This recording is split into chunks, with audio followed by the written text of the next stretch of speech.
Il y a déjà l'intersaison qui est à l'origine de cette victoire, c'est-à-dire une réflexion, une remise en question, beaucoup d'échanges avec les parties prenantes du club pour essayer de trouver les meilleures solutions. On était assez lucide sur ce qu'on avait proposé. Donc du coup, l'idée a été d'améliorer certains secteurs de notre équipe, les extérieurs sur le plan offensif, et puis derrière un joueur qui est capable d'amener une vraie fiabilité défensive et de l'impact. Donc ce premier match contre Aubagne, il était la conséquence de 3 semaines de préparation sans match. Donc on a vu que dans l'acte physique, on a le début de match où on n'est pas dedans. C'est dur après 42 jours sans compétition de reprendre tout de suite les repères. On est sanctionné par ce but.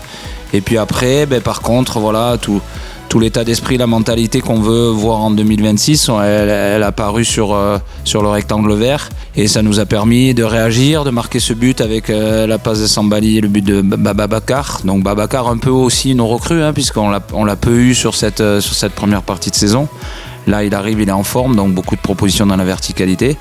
Et puis après, il y a ce deuxième but avec encore une récupération haute, de la verticalité, parce que ça, c'est un grand mot chez nous en 2026.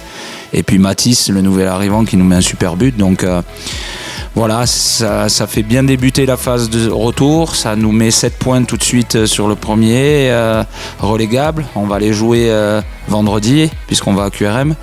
Et puis la réflexion sur ces nouveaux, les nouveaux pour les présenter, c'est Marvin Thibois derrière, voilà, qui a connu un tout petit peu la Ligue 1 avec Saint-Etienne et puis la Jupiter Pro League une saison entière en Belgique.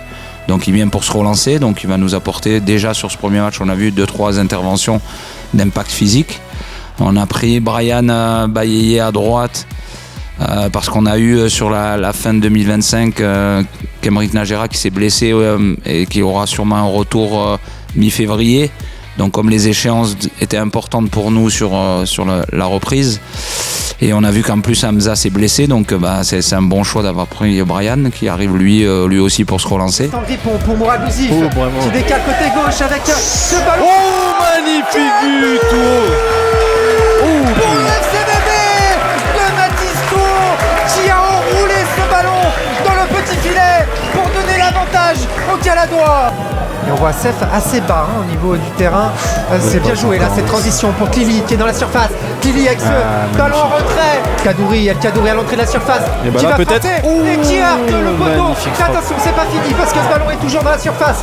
Attention parce qu'il y a un corner, un coup franc au second poteau pour Villefranche. C'est pas fini, ce ballon qui est dans la surface. Avec cette reprise pleine puissance de la part de Lucas Camelo. Et les joueurs d'Aubagne avec c'est bien trouvé à travers les lignes ce face à face. Face à Sullivan Théo qui le remporte face à Mohamed Amek.